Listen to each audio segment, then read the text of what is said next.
బీసీలకు జనాభా ప్రాతిపాదికన న్యాయమైన వాటా దక్కే వరకు ఐక్యంగా పోరాటం కొనసాగించాలని తెలంగాణ శాసనసభ మాజీ స్పీకర్ మధుసూదనాచారి పిలుపునిచ్చారు.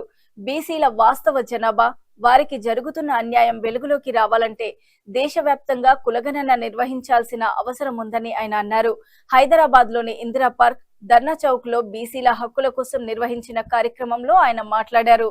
కులగణనతోనే బీసీలకు న్యాయం, బీసీల అభ్యున్నతికి విద్య, ఉపాధి, రాజకీయ ప్రాతినిధ్యం అత్యంత కీలకమని మధుసూదనాచారి అన్నారు. జనాభా ప్రాతిపదికన బీసీలకు తగిన వాటా కల్పించాల్సిన బాధ్యత పాలకులపై ఉందన్నారు. బీసీల హక్కుల సాధనకు అన్ని బీసీ సంఘాలు, ప్రజా సంఘాలు ఐక్యంగా ఉద్యమించాలని పిలుపునిచ్చారు.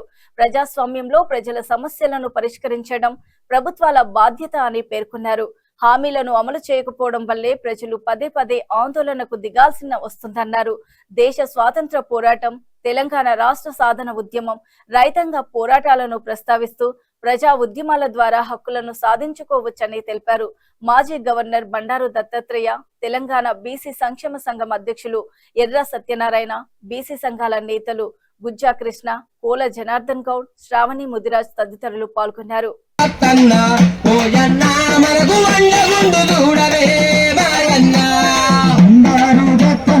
కావాల్సింది 97 నుంచి 2013 వరకు ఉన్నటువంటి నియంత్రణ లక్షణం కాదా?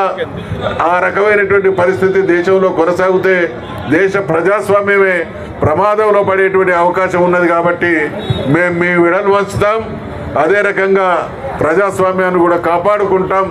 ఇప్పటికైనా మీలో ఆ సోయి, మీలో ఆ విజ్ఞత కలిగి నిర్ణయాలు తీసుకోవాలి.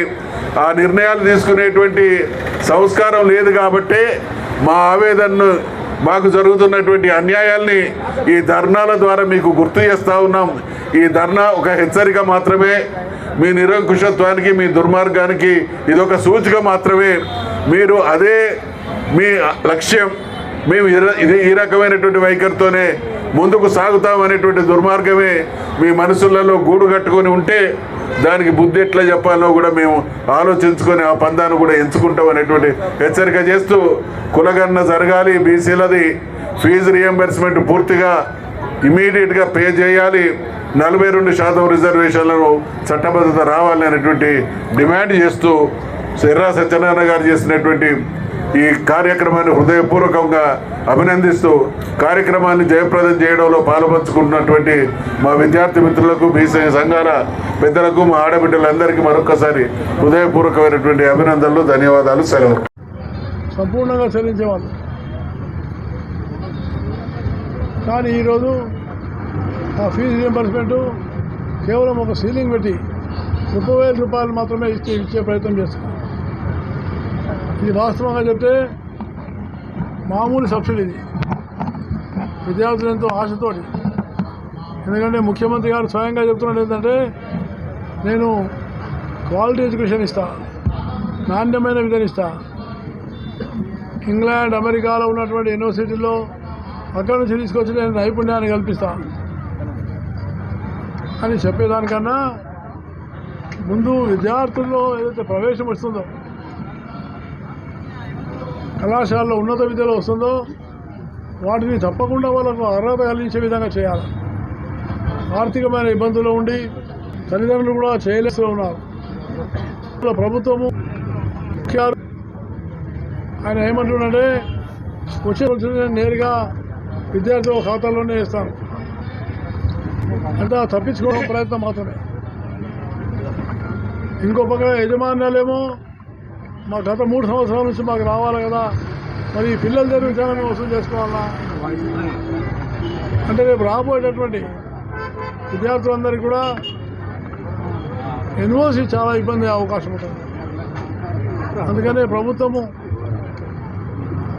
ఒక పక్క ఎస్సీ ఎస్టీ వర్గాల వాళ్ళకు వేరే ఉంది, బీసీ ఏదైతున్నారో బీసీలో ఉన్న వాళ్ళు ఇంకా బాగా ఆర్థికంగా ఉన్నారు, అలాగే కొంతమంది ఆర్థికంగా వెనుకబడిన వాళ్ళు ఉన్నారు. మరి ఇలాంటి వాళ్ళ యొక్క తల్లిదండ్రి కట్టలేని పరిస్థితిలో ఉంటే విద్యార్థులు బలైపోయే అవసరం. అందుకే నేను ప్రభుత్వాన్ని చెప్తున్నాను, మీరు విద్యార్థులతో తగాదా పెట్టుకోకండి.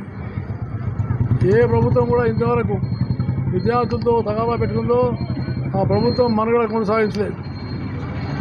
అందుకనే ప్రభుత్వం శశిభిషలు లేకుండా ఏ రకమైనటువంటి ఒక రెండవ ఆలోచన లేకుండా వెంటనే ఫీజు బకాయిలన్నీ కూడా చెల్లించి విద్యార్థులు ఒక విశ్వాసం కల్పించాలని, రాబోయే పరీక్షలు ఆత్మవిశ్వాసంతో రాయగలగాలి.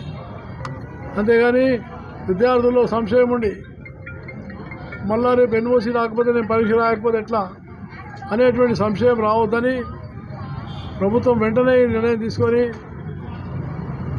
మంచి ఆలోచన చేయాలని నేను కోరుతున్నాను.